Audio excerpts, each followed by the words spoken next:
உடல் நீர்ச்சத்து குறைவதை குறிக்கும் அறிகுறிகள் என்னன்னு தெரியுமா?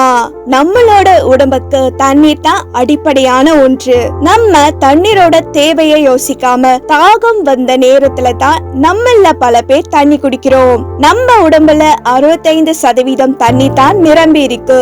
இந்த தண்ணீரை தேவைக்கு குறைவா குடிக்கிறதால அது உடம்புல பல பிரச்சனைகளை உண்டாக்குது. பொதுவா தாகம் எடுக்கும் போது தண்ணீர் குடிக்கிறதோ போதுமானதுன்னு சொல்ல முடியாது. நீர்ச்சத்து இருக்க காய்கறி பழங்களை சாப்பிடுவது உடலுக்கு மிகவும் ஆரோக்கியமாக சொல்லப்படுது.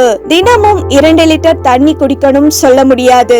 சிலர் பாத்தீங்கன்னா 2 அல்லது 3 லிட்டர் தண்ணி சீக்கிரம் குடிச்சிடுவாங்க. சிலருக்கு 2 லிட்டர் தண்ணி குடிக்கிறது கஷ்டமான விஷயமா இருக்கும். நீங்க இருக்கக்கூடிய சூழ்நிலையில உங்க செயல்பாடு எவ்வளவு இருக்கு அதை வச்சுதான் உடலுக்கு தண்ணீர் தேவைப்படுது. முதலாவது வாய் துர்நாற்றம் ஏற்படுது. இது குறைவா தண்ணீர் குடிக்காம இருக்கிறது தான் காரணமா சொல்லப்படுது. கம்மியா தண்ணி குடிக்கும் போது உமிழ்நீர் குறைவாக தான் சுரக்கும். உமிழ்நீர் பற்களில் உள்ள பாக்டீரியாவை அழிக்கக்கூடியது. குறைவான தண்ணீர் குடிக்கும் போது உங்கள் பற்கள் மற்றும் ஈறுகளை பாக்டீரியாவை பாதிக்கப்பட்டு வாய் துர்நாற்றம் ஏற்படுது. இரண்டாவது, உங்க உடல் சோர்வாகவும் தளர்வாகவும் இருக்கும். உடல் பாகங்களுக்கு தேவையான ஆக்சிஜன் இல்லாததுனால உடல் சோர்வு ஏற்படுது. உடல் 5% நீர் குறைஞ்சா கூட வேலை செய்யும் திறன் 30% கம்மியாகுமா. இதனால உடல்நிலை அடிக்கடி பாதிக்கப்பட வாய்ப்பு இருக்கு. மூன்றாவது, திடீர் மலச்சிக்கல் உண்டாக்கும். உங்களுக்கு அடிக்கடி மலச்சிக்கல் வருதுன்னா உடல் நீர்ச்சத்து குறைபாடு முக்கிய காரணமா இருக்கு.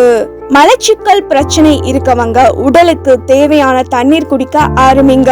நான்காவது, சரும சுருக்கம் ஏற்படும். சருமம் தசைகள் வரைக்கும் எல்லாமே தண்ணீரை நம்பிதான் இருக்குது.